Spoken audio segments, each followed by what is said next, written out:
जमशेदपुर के सुनारी में दिन दहाड़े ज्वेलरी दुकान में 10 लाख रुपए के आभूषण लूटे। सुनारी थाना क्षेत्र के एरोड्रम बाजार रोड स्थित वर्धमान ज्वेलर्स में बुधवार को हथियारबंद अपराधियों ने दिन दहाड़े डकैती की घटना को अंजाम दिया।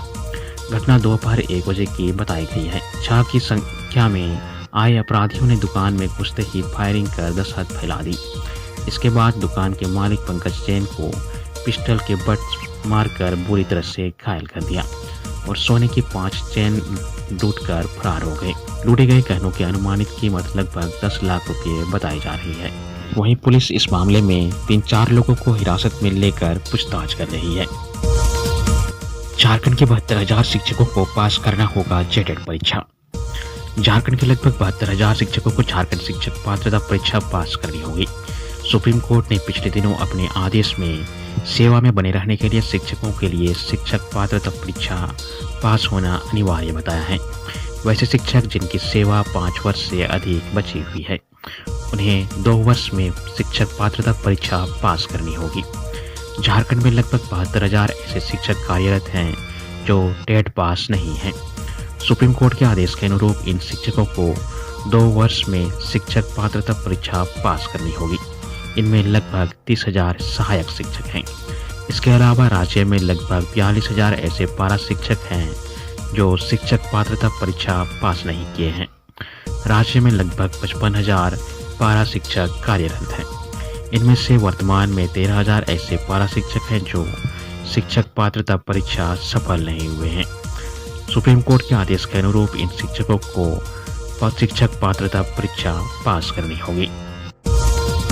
जेएसएससी ने स्नातक स्तरीय परीक्षा नियमावली में किया बड़ा संशोधन। झारखंड कर्मचारी चयन आयोग द्वारा ली जाने वाली स्नातक स्तरीय परीक्षाओं की नियमावली में बड़ा संशोधन किया गया है। इस बदलाव के बाद अब ये परीक्षाएं 2 चरणों में आयोजित होगी, जिनमें प्रारंभिक और मुख्य परीक्षा दोनों शामिल होंगी। यह निर्णय झारखंड कैबिनेट की बैठक में लिया गया है। बैठक में जेएसएससी स्तर के तकनीकी व विशेष योग्यताधारी पद को संचालन नियमावली 2025 को मंजूरी दी गई है। इससे पहले 2021 की नियमावली के अनुसार इन परीक्षाओं का आयोजन सिर्फ 1 चरण में आयोजित किया जाता था। इस बार केवल प्रारंभिक परीक्षा के लिए कट ऑफ का निर्धारण किया गया है। मुख्य परीक्षा का कट ऑफ वर्ष 2021 की नियमावली के अनुरूप ही रहेगा। पीटी में कट ऑफ सामान्य व ईडब्ल्यूएस के लिए 40%, एसटी/एससी महिला के लिए 32%, ओबीसी कैटेगरी 1 के लिए 34% तथा ओबीसी कैटेगरी 2 के लिए 36% रखा गया है। वहीं आदिम जनजाति के लिए कट ऑफ 30% रखा गया है। हजारीबाग खासमाल जमीन घोटाले मामले में एससीबी ने विनय चौबे से शुरू की पूछताछ। हजारीबाग खासमाल जमीन घोटाले के मामले में एसपी की टीम ने बुधवार से आईएएस अधिकारी विनय चौबे से पूछताछ करना शुरू कर दिया है। एससीबी की टीम ने जमीन से संबंधित बिंदुओं पर विनय चौबे से कई सवाल पूछे, लेकिन उन्होंने किसी सवाल का पूरा जवाब नहीं। खासमाल जमीन घोटाले की जांच में एससीबी को प्रथम दृष्टया हजारीबाग के तत्कालीन डीसी विनय चौबे के खिलाफ साक्ष्य मिले थे।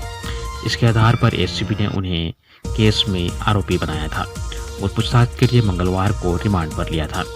केस के अनुसंधान के दौरान एससीबी को जो भी जानकारी मिली थी, उसके अनुसार खासमाल जमीन में न्यायालय द्वारा पारित आदेश के अनुसार हजारीबाग हीराबाग ट्रस्ट की जमीन में हीरालाल सेठी और पन्नालाल सेठी को श्री महावीर जी सेवायत का चार्ज मिला था। राजधानी के 2 बिल्डरों से मांगी गई 50-50 लाख रुपए की रंगदारी। राजधानी में 2 बिल्डरों से पीएलएफआई के नाम पर 50-50 लाख रुपए की रंगदारी मांग की है। खेलगांव थाना क्षेत्र स्थित सैनिक कॉलोनी निवासी बिल्डर दीपक कुमार से पीएलएफआई के नाम पर 50 लाख रुपए की लेवी की मांग की गई है। इस मामले में दीपक कुमार ने बुधवार को खेलगांव थाना में केस दर्ज कराया है। उन्होंने पुलिस को बताया है कि 1 सितंबर को उन्हें व्हाट्सएप पर मोबाइल नंबर से धमकी भरा मैसेज आया। व्हाट्सएप में नंबर अजय सिंह के नाम पर दिखा रहा था, लेकिन मैसेज पीएलएफआई नामक उग्रवादी संगठन के नाम पर भेजा गया था। यह मैसेज पीएलएफआई के रीजनल कमांडर अमृत होरो के नाम पर था। 5 दिन में लेवी नहीं देने पर बिल्डर और उनके परिवार को गोली से मारने की धमकी दी गई है। बिहार के मुख्यमंत्री नीतीश कुमार ने कहा 5 साल में युवाओं को देंगे 1 करोड़ नौकरी। मुख्यमंत्री नीतीश कुमार ने बुधवार को गया के बेलागंज में संवाददाता कार्यक्रम को संबोधित करते हुए कहा कि अगले 5 वर्षों में 1 करोड़ युवाओं को नौकरी व रोजगार दिया जाएगा। अब तक 10 लाख सरकारी नौकरी और 39 लाख रोजगार दिए जा चुके हैं। चुनाव से पहले यह संख्या 50 लाख से अधिक हो जाएगी। उन्होंने कहा कि वर्ष 2005 में राज्य का बजट 28,000 करोड़ रुपये था, जो बढ़कर 3,16,000 करोड़ रुपये से अधिक हो गया है। 7 निश्चय योजना के तहत हर घर बिजली, नल का जल, शौचालय और पक्की सड़क की सुविधा दी गई है। मुख्यमंत्री ने महिला रोजगार योजना की चर्चा करते हुए बताया कि हर घर की एक महिला को 10,000 रुपये रोजगार सहायता दी जाएगी। राज्यपाल से 8वें वेतन आयोग की गठन करने की मांग। राज्यपाल संतोष कुमार गंगवार से forum of civil pensioner association Jharkhand का एक प्रतिनिधिमंडल राजभवन में मुलाकात किया। इसका नेतृत्व एमजेड खान कर रहे थे। प्रतिनिधिमंडल ने पेंशन अधिनियम में संशोधन तथा 8वें वेतन आयोग के गठन में हो रहे विलंब को लेकर राज्यपाल को ज्ञापन सौंपा। साथ ही अनुरोध किया कि इसे डिपार्टमेंट ऑफ पर्सनल और ट्रेनिंग को अग्रसारित कर दिया जाए। राज्यपाल ने आश्वासित किया कि इस पर उचित कार्रवाई की जाएगी। प्रतिनिधिमंडल में पोस्टल से एमजेड खान, साधन कुमार सिन्हा, रेलवे से जगजीत सिंह बहल, Chanchal Kumar Singh, BSNL pensioner welfare association से नरेश लाल आदि शामिल थे। पूर्वी सिंहभूम में लगाया जाएगा सोलर प्लांट। झारखंड नवीनीकरण ऊर्जा विकास अभिकरण ने राज्य में बड़े स्तर पर सौर ऊर्जा उत्पादन को बढ़ावा देने के लिए 2 महत्वपूर्ण निविदाएं जारी की है। इसके तहत पलामू और पूर्वी सिंहभूम जिले में कुल 14 मेगावाट क्षमता के grid connected ground mounted solar power plant लगाए जाएंगे।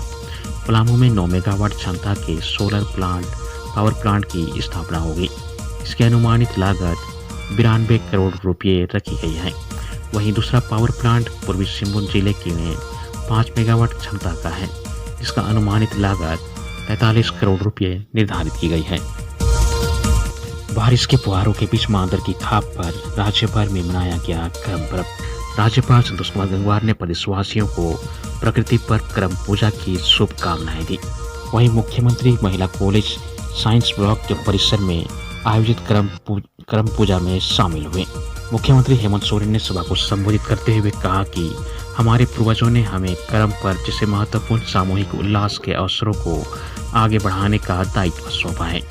हमारी पीढ़ी के साथ साथ आने वाली पीढ़ी भी इस समृद्ध परंपरा को श्रद्धा और सद्भाव के साथ आगे बढ़ाती रहे। आने वाले समय में यह संस्कृति और ज्यादा मजबूती से आगे बढ़े। हम सभी की जिम्मेदारी है और बड़े पैमाने पर अपनी सभ्यता और संस्कृति को मजबूत प्रदान करने की बात कही।